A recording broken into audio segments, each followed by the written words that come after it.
ஆன C. Joseph Vijay எனும் நான்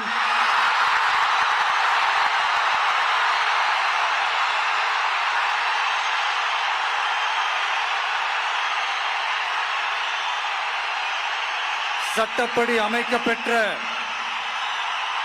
இந்திய அரசியல் அமைப்பின்பால் உண்மையான நம்பிக்கையும் மாறா பற்றும் கொண்டிருப்பேன் என்றும் இந்திய நாட்டின் ஒப்பில்லாத முழு முதல் ஆட்சியையும் ஒருமையையும் நிலை நிறுத்துவேன் என்றும்